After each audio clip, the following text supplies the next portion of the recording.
Hey everyone, thanks for joining me today. Today I have a special guest with me. I have Valerie Recore. I'm going to tell everyone a little bit about you and then I'm going to let you jump in. So you and I met. The story of all my recent guests is similar here. I met you on Facebook and we got connected on a mom's group. And I am really excited about our conversation because what you do aligns so perfectly with something that I talk a lot about. So we'll get into it in a minute, but let me tell everyone a little bit about you and then I'll hand it over to you. So you specifically work with moms who really want to work on kind of just getting a sense of control in their lives and spending more time with their families and just how to kind of have that sense of peace at the end of the day with their family. And you specifically are a productivity specialist. So even though you work a lot with moms, so much of what you do obviously impacts the marriage and the family. And so we have so much to talk about, but I'm going to hand it over to you. I want you to give us a little bit more of an intro about who you are, how you got into doing this, and then we'll go from there. Yeah. Okay. Well, thank you for having me. I'm happy to be here today. I'm excited for this conversation. So as you introduced me, I'm a productivity specialist and I do work with moms. And my goal is really I'm coming from this belief that moms do too much. I think we have been conditioned by society that moms have to do it all in order to have it all. And whether you are home with your kids or working at a paying job or somewhere in between, moms tend to take up so much of the household tasks and childcare and emotional labor that's behind that and the mental labor that keeps the household functioning. And we've just been taught that that's the way it is. We just have to do it. And moms are exhausted and over it and tired. And my goal with this business is to really help moms shift that in their own house, in their own relationships, their own families, to one, break that cycle for their kids so their kids see something different and grow up believing in that equity in their household. And so dads know and partners know how to go out in the world and request paternity leave and take it and fight for flexible work schedules so dads can go to the PTA meetings instead of just moms. Or we no longer have like mommy and me days because it's parents are showing up. And so we're really just shifting that cycle. And then moms, through working with me, have that, and through shifting all of this, have time. We're not fighting with the endless to-do list, feeling like we're failing every day because we now have control over how all of that is being handled, and we're not doing everything. And so then we have the time to go focus on what makes us complete people and whole people, and have our hobbies and spend time with our friends and be people outside of motherhood. And so that's sort of not even a bonus, that just should be happening in our lives. And so that's something that we work towards. Yeah, I love it. And, one thing that I always try to remember in, talking with different clients is that we all come from, what we bring into our marriage, the experiences that we've had growing up in our families of origin or past relationships, like that all affects how you view your role in your marriage or in your home. And a lot of that is, you've carried expectations from the past, from maybe your upbringing, and that helps you kind of frame how you think you should be doing things in your home, or it kind of maybe shapes the expectations you have of your spouse. And I think a lot of the time, couples don't recognize that they may be doing things or managing their home in a way that doesn't really fully align with what they even want it to look like, or they haven't even had great conversations about what they want it to look like. It's more of like they've fallen into these routines over time, or they set out doing this thing because it really worked well for them and the number of kids they had at the time. And now that life has changed, the requirement has to change and they don't really know how to shift and modify. And to your point, I think traditionally a lot of it does fall on mom. A lot of the household responsibility falls on mom. And for some people, that is a choice, like, hey, maybe mom will stay home and the dad will go work. And so naturally it falls on mom. But sometimes, and I think more often nowadays, both parents are working and there is a division of responsibility, but it's not always a fair division or an agreed upon division. It just kind of, you fall into that role. So when someone comes to work with you, when a mom comes to work with you, do you usually find that, like, are there some patterns of what kind of struggles moms or couples are going through that even leads them to feel like, I need support with this? Mm-hmm. I think it falls into the biggest thing that I see is that mental load.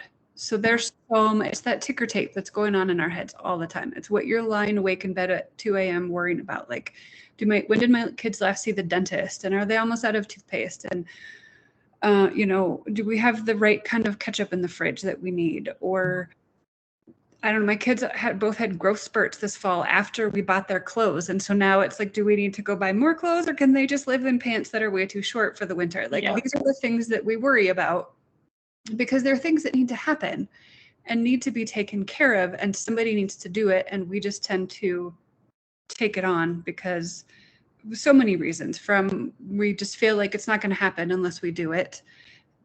That's really, I think, probably the biggest one. Like, we're just, even if we ask our partners to do it, they're not going to do it the way we want them to, or in the time we think that they should.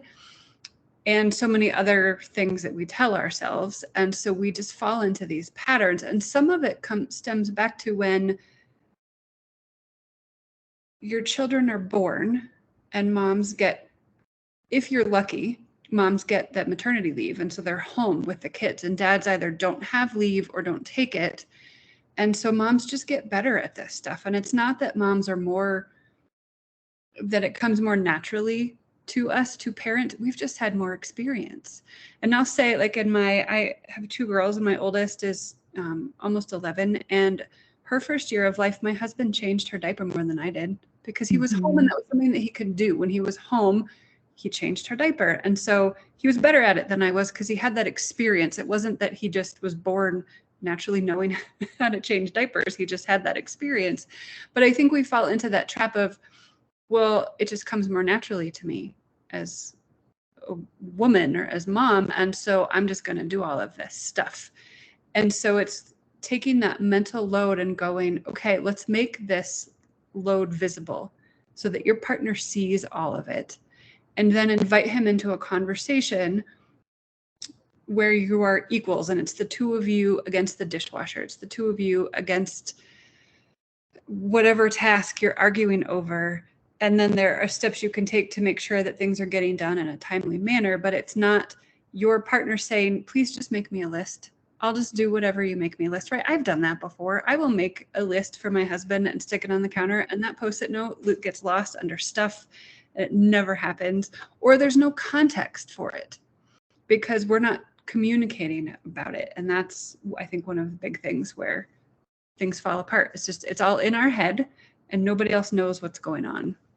Yeah, I love the the mental load. Yeah, like, it just, that it fits so much of I think general worry. You could apply it to so many different categories of life, where you just you carry this load of things that you can't stop thinking about. And honestly, so many people don't even realize, I don't think, that they carry that. Like, I think if they just think that it's normal, like, we should just be overthinking things all the time, and that's just how it's supposed to be. But it isn't how it's supposed to be. It is the way it is, but we should be working on it. Like, we should be really making an effort to try to categorize and support ourselves and support our spouses, and really get things to where they are as a team. And for some people, and this can, probably is a bigger conversation for another time, but mental load can very easily turn into anxiety, right?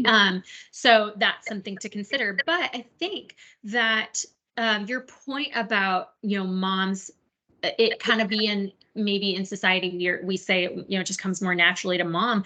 And I can tell you, I've thought that at times. I'm guilty of that, where I think there are certain things that do come more naturally to me, and there are things that do come more naturally to my husband. But the thinking of it in generalizations is probably not good, right? We don't want to say that all of parenting comes naturally to one person or the other. It's certain things come more naturally to you than the other. And I try to look at that from a perspective of like, what are your strengths and what are your weaknesses? Like I'm crazy when it comes to the dishes. That is my strength. I'm very like controlling over it. Like, do not touch my dishes. You don't do it right. No one does it right.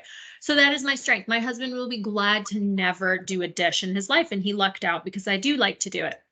But there are so many things that he does that I'm like, oh, there's no way I want to do that, know how to do that. Like, it's not in my wheelhouse. And that is the whole teamwork thing. Like, we support each other, we balance each other, we fill in the gaps, but it doesn't always go super easily. So back to what you were saying, communication. So how do you teach women? Because usually I imagine it's just the woman coming alone to you. How do you teach women to nurture, first of all, the perception, the kind of looking at things differently, and then how to navigate those conversations with their partners? Yeah. So a couple of things. One of the very first things, and one of the biggest things that I want my clients to take away from our work and listeners to this, is that evaluation piece of like, let's dig into why you love the dishes, right? Like, let's really look at pick on you for a minute. Yep, please do.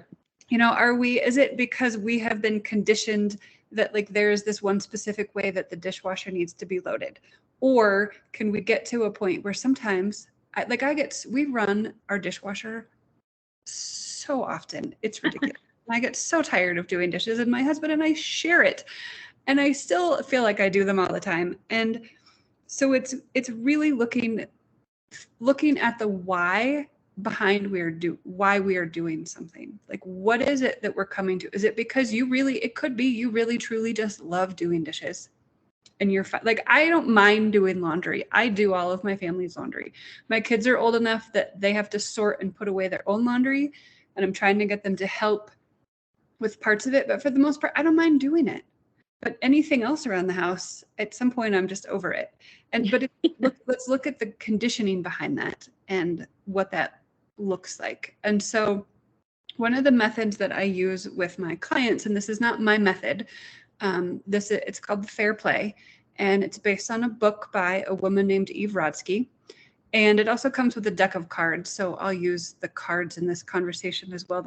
There's 100 cards, and they list out all of these tasks that need to be done to keep a house functioning. Now, you might not use every single card in your household, right? Some of them are cards that come up every now and then, like somebody's starting a new job or you're moving, and like hopefully that's not going on all of the time in your life. But then there are things that she's termed the daily grind, which are things like dishes and making breakfast during the week and breakfast on the weekend, and who's cleaning up the kitchen after dinner, and who's making dinner, and who's planning the meals, and really all of those tasks that we do. And it's getting them out of our heads and making them visible so that everybody can see all of these tasks that need to happen.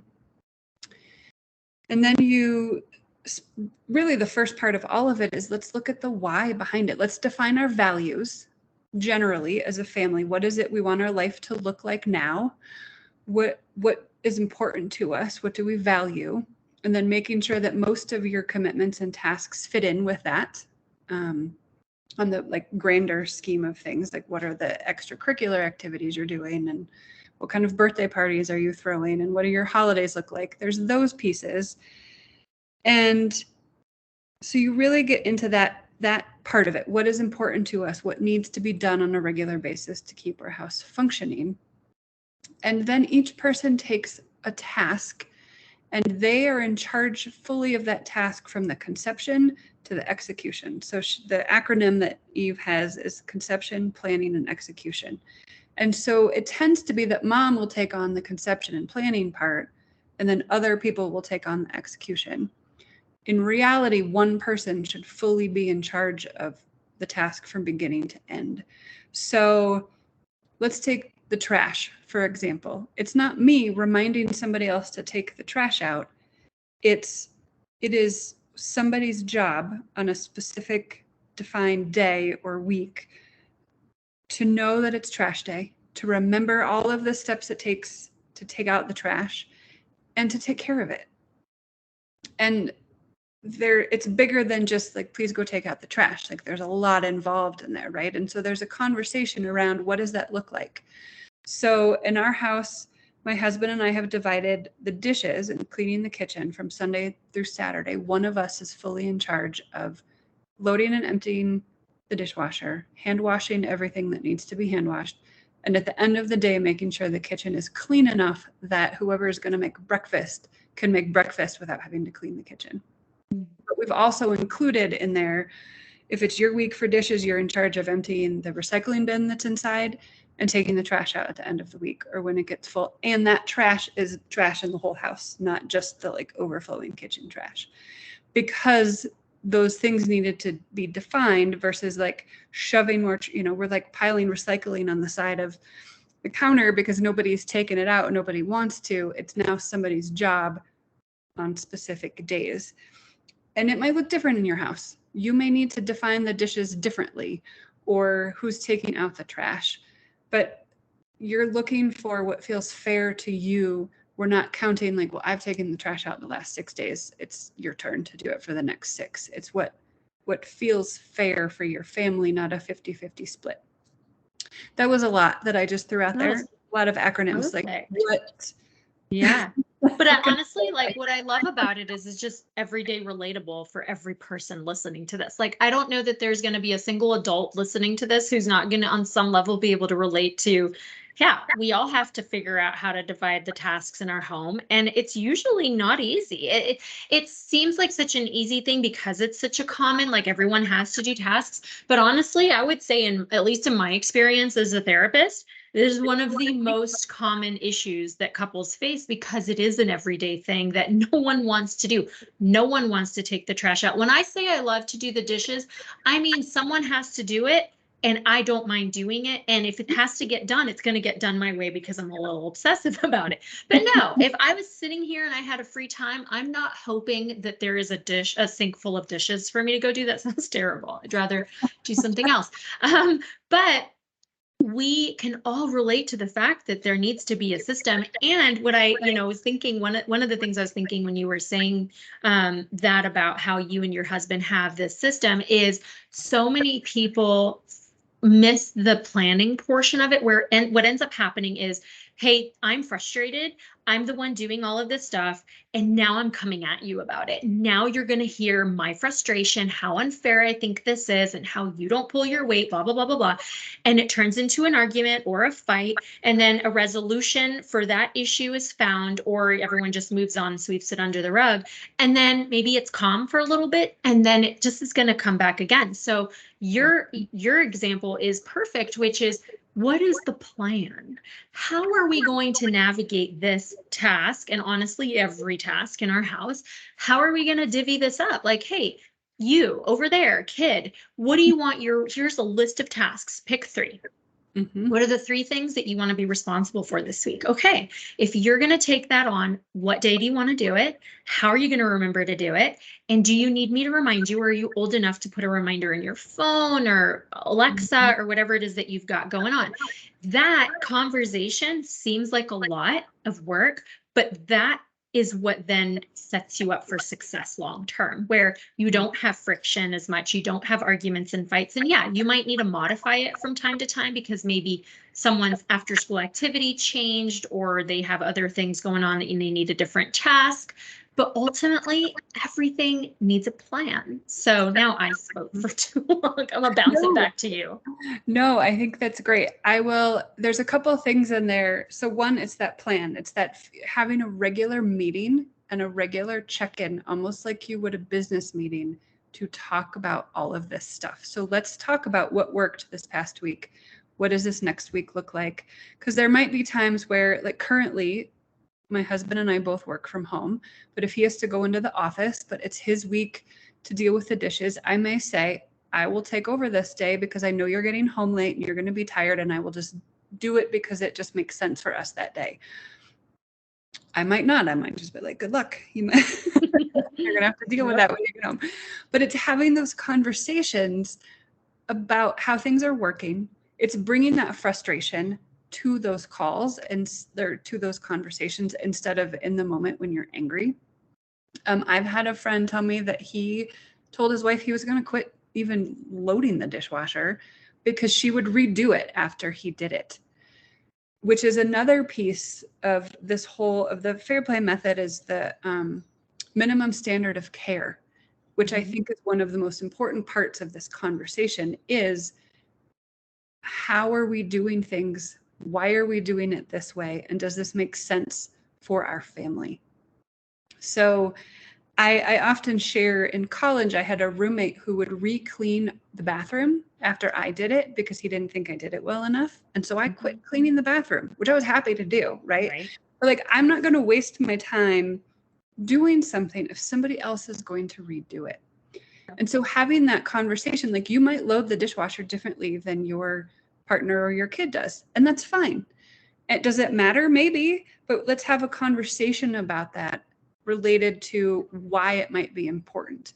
And the key part here is not that what the person with higher standards wins, or the person with lower standards is like, well, you need to drop down to my, like, there's a mutually agreed upon set of standards, which can be a super tricky conversation because it's these conversations are hard to have. And you know, who knew that you would be fighting over dishes, or that I would be talking about dishes so much? But they become this big point of contention because we feel so strongly about it. And somebody might be like, well, I can fit twice as many dishes, and so it needs to be done my way. And somebody else is going, if it's done, does it matter? Like, if the dishes are in there, who cares? And so finding that mutually agreed upon set of values and having those conversations and having them often.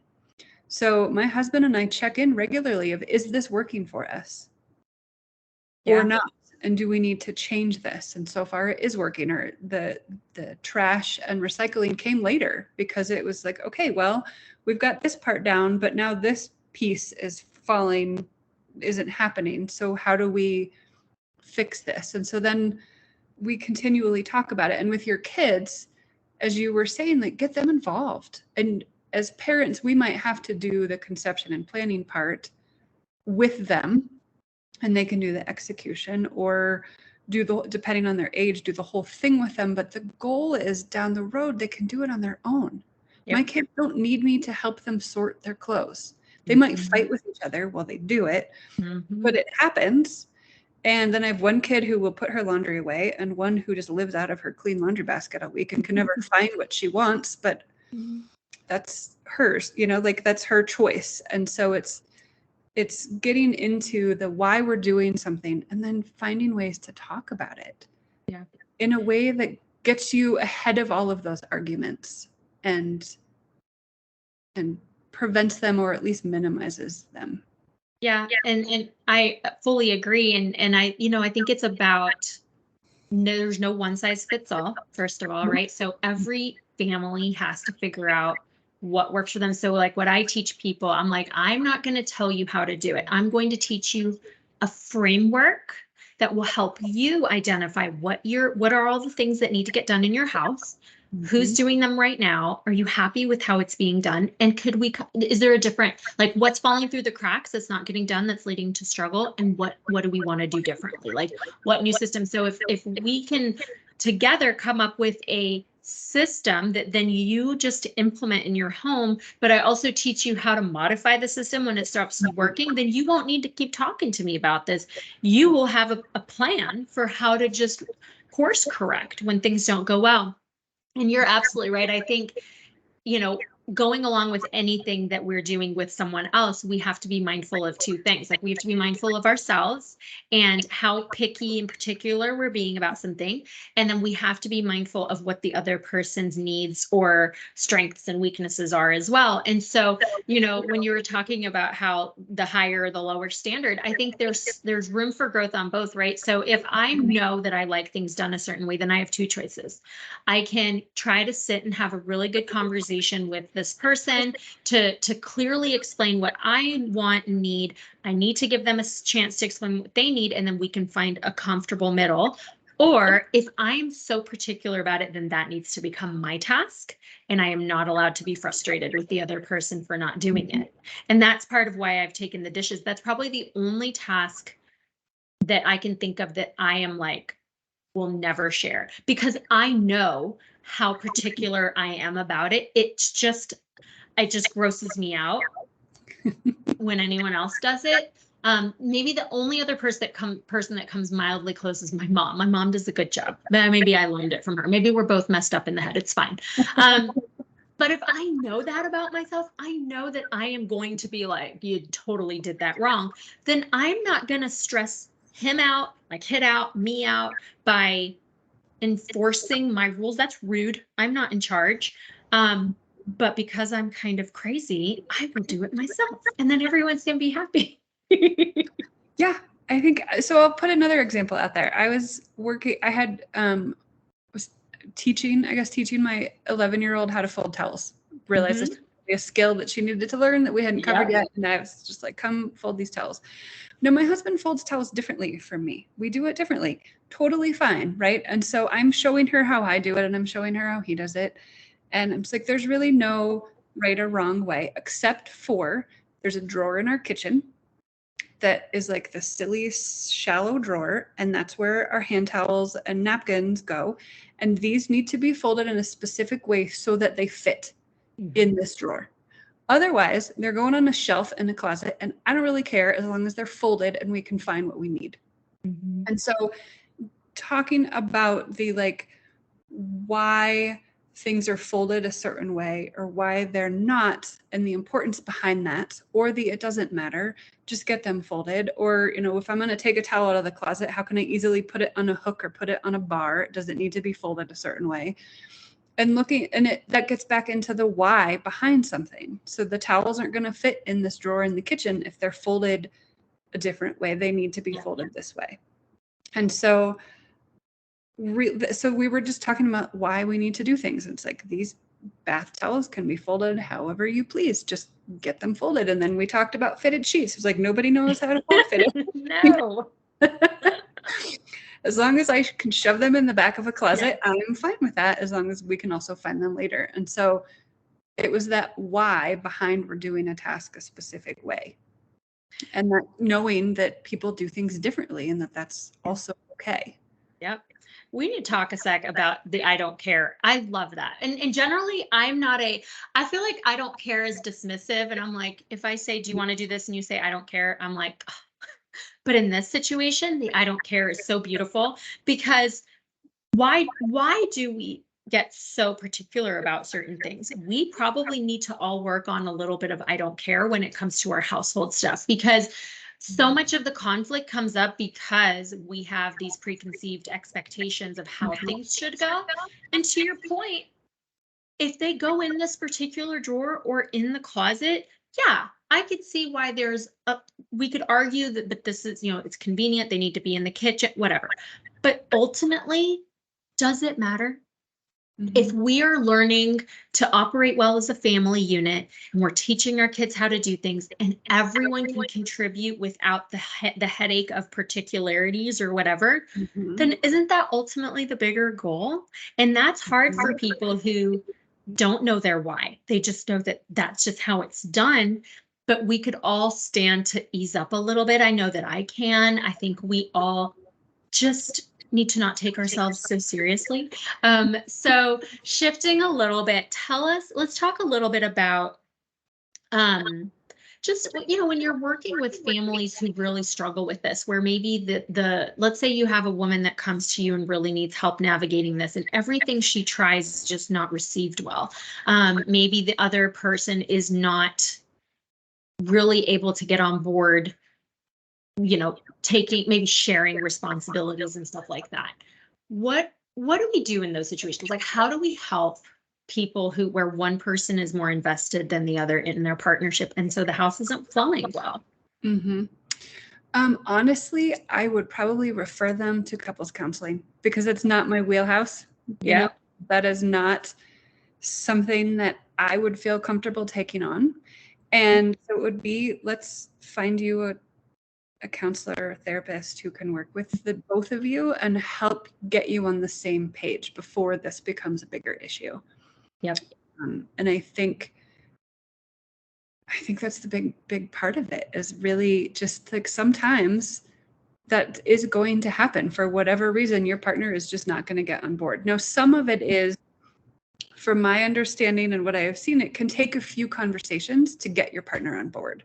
And coming at this from, look, I just learned about this new tool I really want to use, and it's going to help our family in X, Y, and Z way. Or it's going to like, look, you're tired of me being tired and angry all of the time. This is going to help me not feel that way. I'm going to be a better partner and parent because I am not so overloaded, and I get to be fun again because I am not so cranky all the time. Yeah. And so, or like, hey, can we just try this thing? Can we just talk about the dishes and try it in this one way and then see what happens?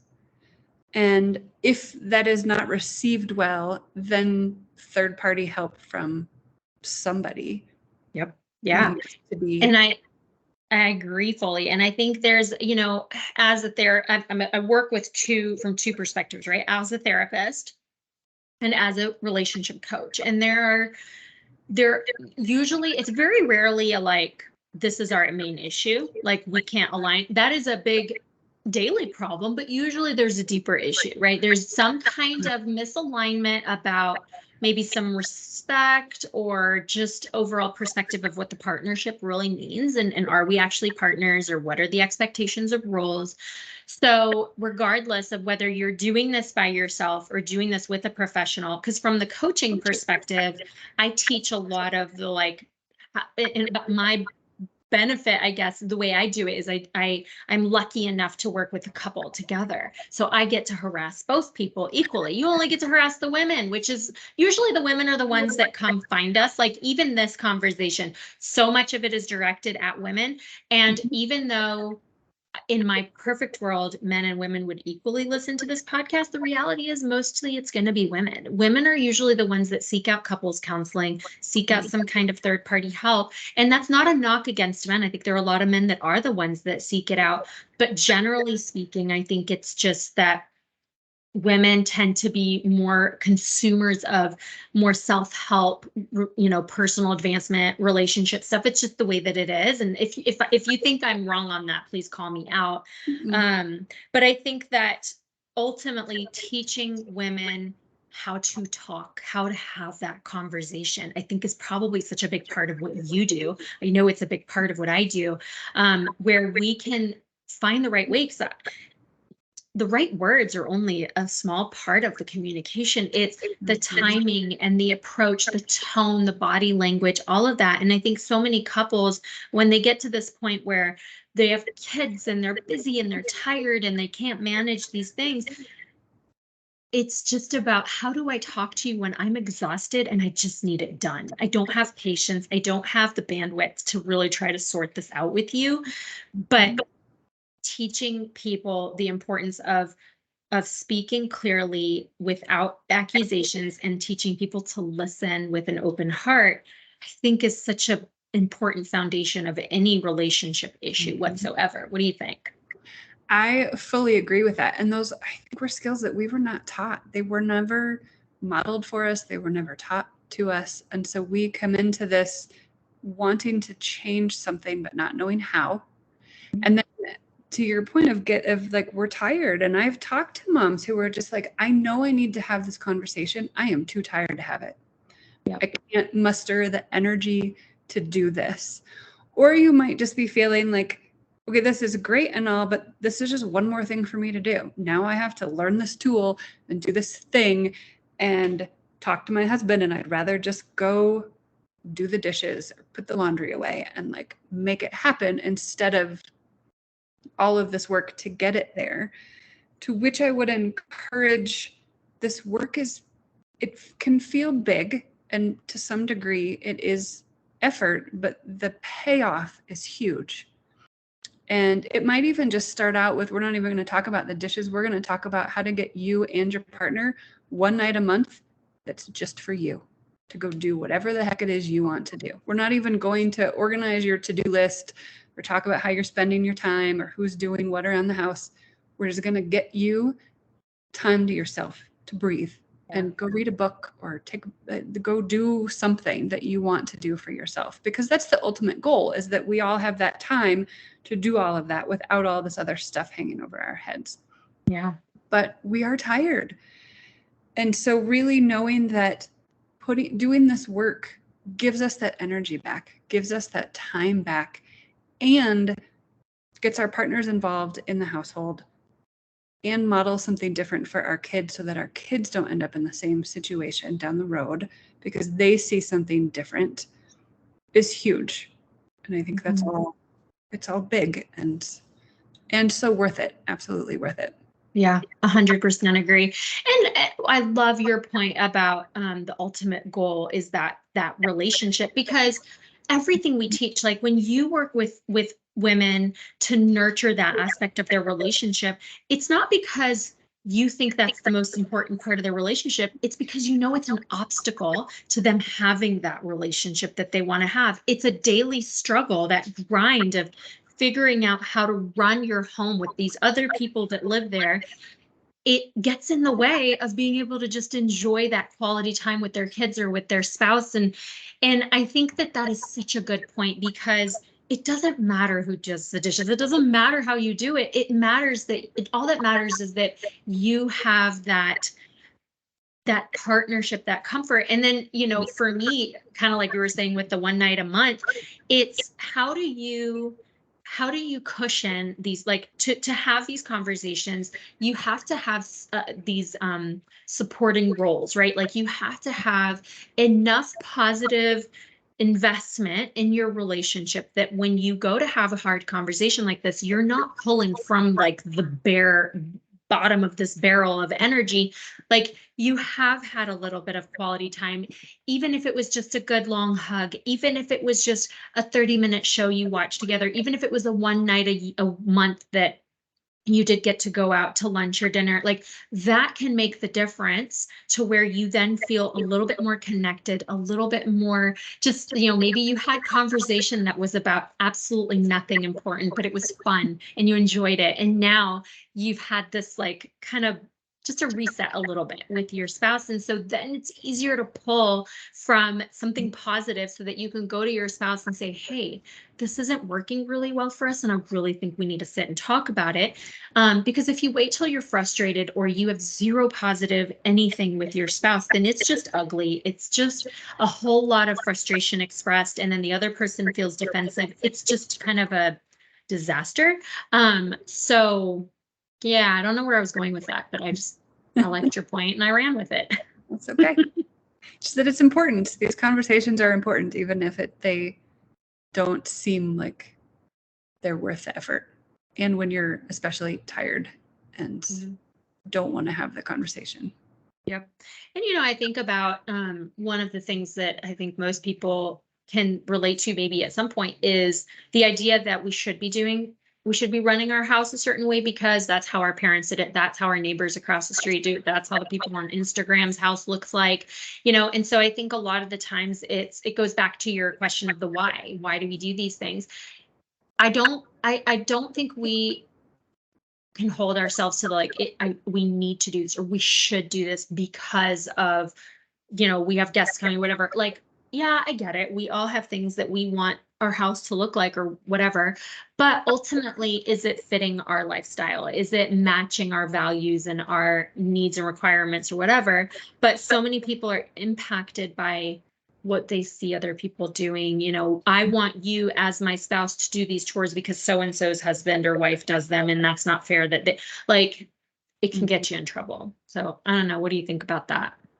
Yeah, I feel like we could have a whole other conversation on that rabbit hole. It's the people pleasing aspect, right? I'm definitely a recovering people pleaser. It's women have been told that our houses are where we as women, that's our domain, and we are judged by the state of it and what it looks like. And that's so deeply conditioned in us that we don't see it any different. And I have some wonderful neighbors. My kids love their kids. And our rule this summer was when we get together, it doesn't matter if you have snacks. I will bring my own wine. I don't care how clean your house is. The point is I want to see you. And so none of this, like, let's scramble and like throw a bunch of stuff in a closet and sweep the floors before somebody comes over. It doesn't matter. Like the point is I want to spend time with my friends, not then I'm going to come over and judge that you have clutter everywhere or crumbs on your counter, whatever it is that we're scared to show other people. And so I try really hard to work on that. If people are coming over and my house is a mess, so be it. Like, people live here. Yeah, We we're live here. raising kids. Yeah. This is not a show home. Okay. And I don't always have the energy to sweep my floors. And I have cats. So there's cat hair everywhere, whether I just swept or not, it doesn't matter. Yeah. And so just being aware of that. And I understand that that conditioning runs deep and it is hard to fight against that, but really just knowing that, look, coming back to that why, like, is it important to you to have a clean and spotless house, or because you want that, or because you feel like people are coming over and judging you? And my theory is, if you're going to come judge me in the state of my house, like, we're not really friends. Right. Really. Yeah. I don't actually care what you think. Anyway, no, I think that's a perfect example. And I think that, man, when you really filter the thoughts through that question of like, why, that really, like, you could apply that to everything. Because then I think of people that do, let's say we go on the tangent of anxiety, right? The people who they manage their house a certain way, they clean the house a certain way because of that, like, fear of judgment, or I need control because all this other part of my life is out of control, and it's like, I can control this. Ultimately, having the self-awareness, no matter what your reason is, but having the self-awareness to say, why am I doing this? I just think that can open up such a world of clarity. You might not be able to fix it that day, but if you just start questioning yourself, like, is this good for me? Is this supporting my family? Is this contributing in a positive way to my family? Or is this taking away from my family, whether it's through time, taking away energy, taking away mood? Like, am I just a hot mess all the time because I'm really anxious about how my house looks, or that my kids made a mess and whatever? Are we working on that? Like me and my dishes, so if I really wanted to stop and look at that and analyze myself, if I, I'm trying to think of, like, if I was to challenge myself and say, okay, I'm going to, which would be awful for everyone in my family, because then they would have to do it and they wouldn't enjoy that. But if I was to let that go, I would have to work on, would I be able to watch that happen? Can't believe this is my struggle, right? First world problems. But if I had to watch that happen and not, like, have a shiver going down my spine because I'm just so, I would have to work on that. Like, legitimately would have to work on that. This is everything else, I don't care. I don't care how you do it, but that's my thing. So if right now anyone listening to this is like, what's my one thing that I'm kind of crazy about? It would just be good to ask yourself, like, why? And what would it take for you to, like, if you could ease up on that, what else would you have to give? Like, how would you be more involved in your family? How could you be more attentive, less obsessive? Like, I don't know. It just maybe is a good food for thought of, like, what do I gain by letting it, this, like, particular thing go? Yeah, I love that. I absolutely love that, because I definitely, it's that awareness. I can tell when I am super stressed out about something and I need to feel in control. That's when I want to clean and organize my house. That's when, like, my floors are getting really good scrubbing. Yep. Because I can control that. So it's being aware of, okay, what part of my life is not feeling in control? And what do I need to do to change that? Or is it just, this is a season I'm in where I just need to clean my floors because things are out of control over here? And I love that idea of just sitting with that, of, like, what can I contribute, or what shifts for me when I can sit with and then let go of this trying to control. Yeah. I think Tough.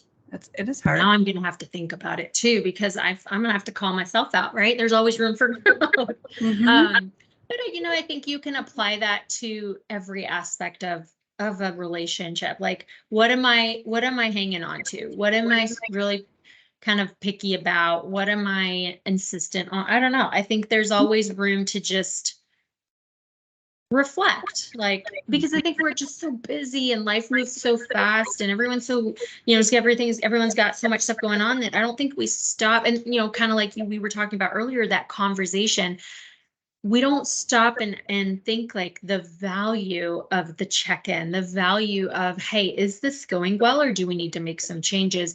And I get that there isn't a lot of time, but I think it's like we have to decide what we're making time for. Are we willing to give something else up because this is so important? Can I give up a Facebook scroll time, or cut my shower a little bit in time, or it's not as long because that gives me more time to talk? I don't know.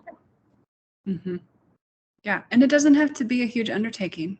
It doesn't have to be a big conversation or you don't have to go sit in silence for 3 hours. It can just be minutes. Yeah, absolutely. But it's knowing ahead of time, like, hey, let's make a decision that we're going to start doing check-ins, right? Let's say that like every whatever day for 5 minutes, we're going to just, while we're brushing our teeth, like while I brush, you talk, while you brush, I talk, like, just let's have a check-in about like how we're doing in this and this and this category.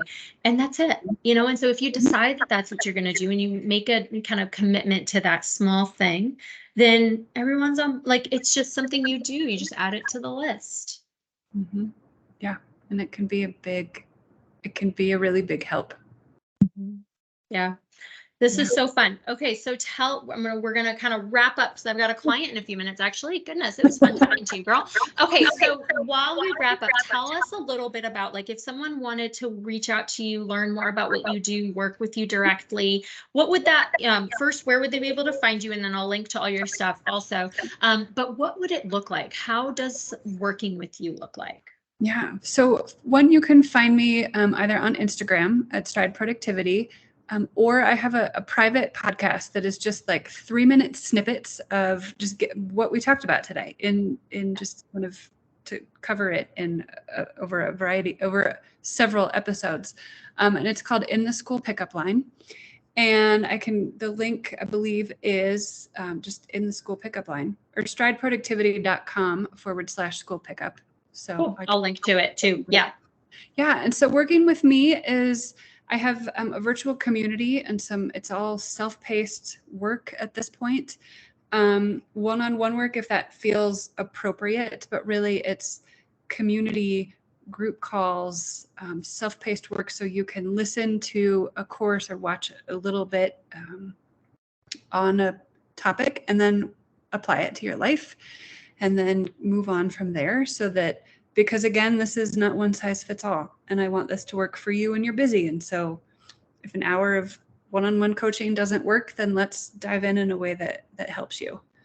Love that. And it's all moms. All moms. Yep. Beautiful. Totally just a space to know that you are not alone. Yeah. And to have that support. I love it. Perfect. Thank you so much for doing this with me. I love it. It was just such a good, just kind of a good look from something that everyone goes through, but just being able to stop and pay attention to it and give it some time, I think is really cool. So thank you for the time. I have a feeling we may have more to talk about. I might pull you back in on another one, but thanks again. And then I'll link to all your stuff, and I guess to be continued. Okay. Sounds good. Thank you. Thanks. Bye.